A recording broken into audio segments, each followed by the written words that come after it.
राहुल गांधी, राहुल गांधी, राहुल गांधी, राहुल गांधी, राहुल गांधी, जिनके पापा राजीव गांधी कि मेरी कल्पना ये नहीं कि सत्ता कुछ ही लोगों के हाथ में आ जाए, भारत के प्रधानमंत्री थे, जिनकी दादी इंदिरा गांधी यहाँ इस ऐतिहासिक लाल किले पर खड़े हैं, भारत की पहली महिला प्रधानमंत्री थी। उसी राहुल गांधी को लोग पप्पू बोलने लगे थे। पप्पू है, पप्पू रहेंगे। अपोजिशन उन्हें भूलने लगा था। कौन राहुल? उसी राहुल गांधी ने आज ऐसा कमबैक किया है कोई शक्ति इस पद यात्रा को नहीं रोक सकती कि वो भारत के अगले प्रधानमंत्री बन सकते हैं। आइए आज इनकी पूरी कहानी को समझने की कोशिश करते हैं। राहुल गांधी का जन्म 19 जून 1970 को नई दिल्ली के होली फैमिली अस्पताल में हुआ था। उस वक्त इस देश की प्रधानमंत्री उनकी दादी इंदिरा गांधी ही थी। वो कोई आम बच्चे नहीं थे। उनकी नसों में भारत की सबसे प्रभावशाली राजनीतिक विरासत बह रही थी। नाना जवाहरलाल नेहरू देश के पहले प्रधानमंत्री थे और वहीं पर इंदिरा गांधी को लोग आयरन लेडी के नाम से जानते थे। वहीं उनके पिता राजीव गांधी आधुनिक भारत के स्वप्न दृष्टा थे। राहुल का बचपन सत्ता के गलियारों में बीता, लेकिन वो हमेशा सामान्य जीवन की ओर आकर्षित रहे। उन्होंने दिल्ली के सेंट कोलंबस स्कूल और देहरादून के दून स्कूल से पढ़ाई की, लेकिन 1984 में राहुल गांधी की दादी, जो उस वक्त देश की प्रधानमंत्री थी, इंदिरा गांधी की हत्या ने सब कुछ बदल दिया। सुरक्षा कारणों से उन्हें घर पर ही पढ़ाया गया। ये वो क्षण था जब राजनीति की क्रूरता पहली बार उनके जीवन में दस्तक देती है। पर यह आखिरी नहीं था।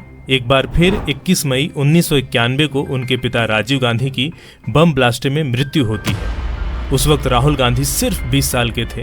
वो हार्वर्ड यूनिवर्सिटी से ग्रेजुएशन की पढ़ाई कर रहे थे। एक बार फिर से सुरक्षा कारणों से उन्हें वो कॉलेज छोड़ना पड़ा। उसके बाद उन्हें अपनी पहचान छुपानी पड़ी और लोग उन्हें राहुल गांधी नहीं बल्कि राहुल विंसी के नाम से जानते थे। राहुल विंसी के नाम से आगे की पढ़ाई फ्लोरिडा के रोलिंस कॉलेज से बैचलर ऑफ आर्ट्स की डिग्री ली। इसके बाद उन्होंने कैम्ब्रिज यूनिवर्सिटी के ट्रिनिटी कॉलेज से डेवलपमेंट स्टडीज में एमफिल की डिग्री ली। अब जब बात डिग्री की आई है तो मोदी अपनी एजुकेशन के बारे में खुद ही बताते हैं। वैसे तो मैंने 17 साल की आयु में घर छोड़ दिया। स्कूली शिक्षा के बाद मैं निकल गया। उस तब से लेकर के आज तक मैं भटक रहा हूँ। पर जैसे ही उनकी डिग्री दिखाने की बात आती है तो उनकी पार्टी कोर्ट तक पहुंच जाती है कि हम डिग्री नहीं दिखाएंगे। पर कुछ समय के बाद उनको लगा कि इससे जनता में भरोसा घटता जा रहा है, तो क्यों न मोदी की डिग्री दिखा दी जाए।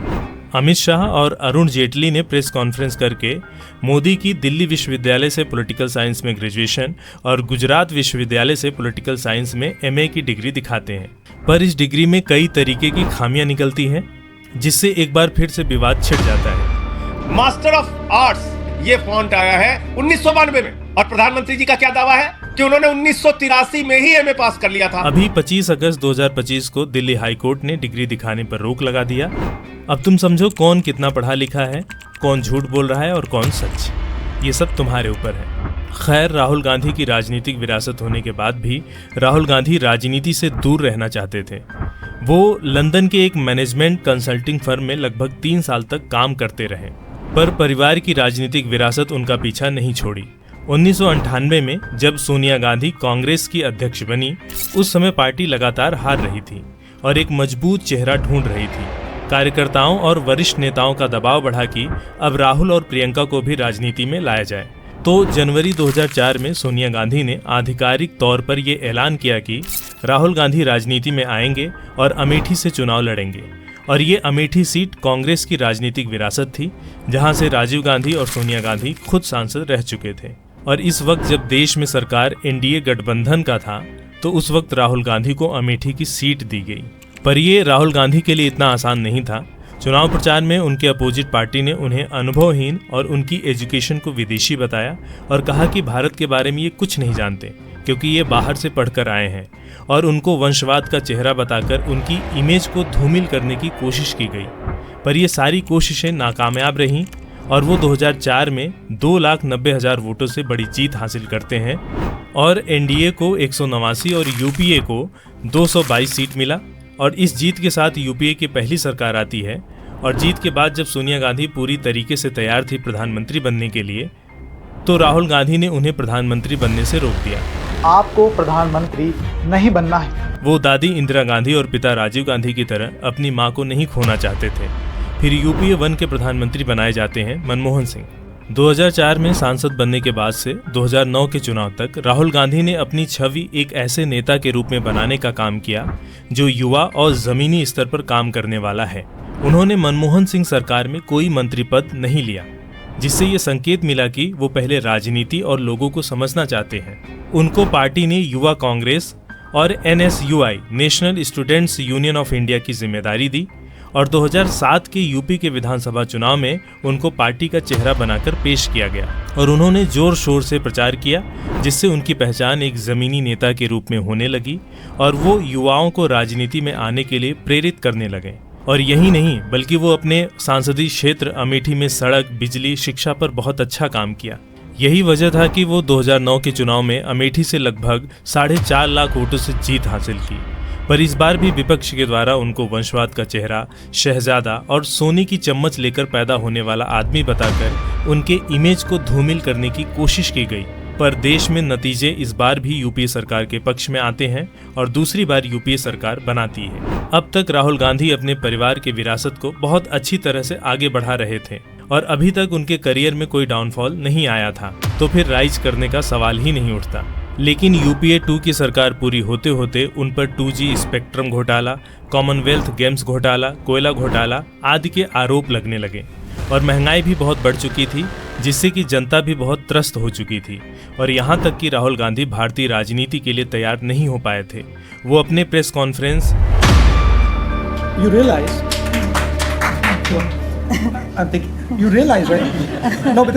पांडवों ने डिमोनेटाइजेशन किया क्या? बयानों से कुछ ऐसी बातें कह जाते कि लोग उनको एक नॉन सीरियस लीडर की तरह लेते थे, जिसका फायदा 2014 के चुनाव में भाजपा उठाती है। उनको शहजादा और पप्पू जैसे उपनाम से संबोधित करती है, जिससे जनता रिलेट भी कर जाती है। 2014 का पूरा चुनाव भाजपा मोदी के नाम पर लड़ती है और बताती है कि गुजरात के मुख्यमंत्री रहते हुए उन्होंने बहुत काम किया, लोगों के लिए रोजगार पैदा किया, जिससे कि जनता गुजरात मॉडल की तरफ अट्रैक्ट भी होती है। भाजपा के अन्य नेताओं और सोशल मीडिया पर समर्थकों ने पप्पू शब्द का खूब इस्तेमाल किया। पप्पू है, पप्पू रहेंगे, जिससे राहुल गांधी, जो कि विपक्ष के प्रमुख चेहरे थे, उनकी छवि खराब होती गई और इस तरह भाजपा ने पूरा जोर लगाकर लोगों के दिमाग में ये बिठा दिया कि उनको यहाँ की राजनीति की समझ नहीं है और वो पप्पू हैं, जिससे पप्पू एक लोकप्रिय राजनीतिक उपनाम बन गया। 2014 के चुनाव में कांग्रेस की हार का एक महत्वपूर्ण कारण बन गया। उधर मोदी ने राहुल गांधी को शहजादा और खुद को चाय बेचने वाला कहकर लोगों की हमदर्दी पूरी तरह से अपने साथ कर लिया था और चुनाव का नारा सबका साथ सबका विकास बहुत पॉपुलर होने लगा था और मोदी का पब्लिक में भाषण देने की कला लोगों में प्रचलित होने लगी। ये काला धन वापस आना चाहिए, ये चोर लुटेरों से 1-1 रुपया वापस लेना चाहिए। और इधर मनमोहन सिंह को उनकी अपेक्षा मौन प्रधानमंत्री कहा जाने लगा।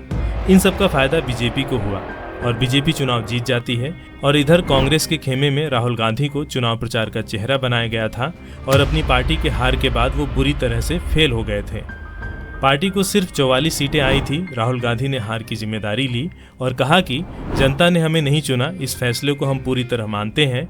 यहाँ पर बीजेपी को 282 सीटें आती हैं और देश में सरकार बनाती है, जिसके प्रधानमंत्री बनते हैं नरेंद्र मोदी। पर मोदी सरकार को ये डर हमेशा सताता रहा कि राहुल गांधी, जो कि एक बहुत अच्छे इंसान हैं, जो कि कई नेताओं ने कहा है, वो चाहे पक्ष के हों या फिर विपक्ष के, राहुल गांधी मनुष्य बेहतर है। और दूर से मैं जिनको छोटा समझ रहा था, उनके नजदीक जाकर मुझे पता चला कि वो बहुत बड़े।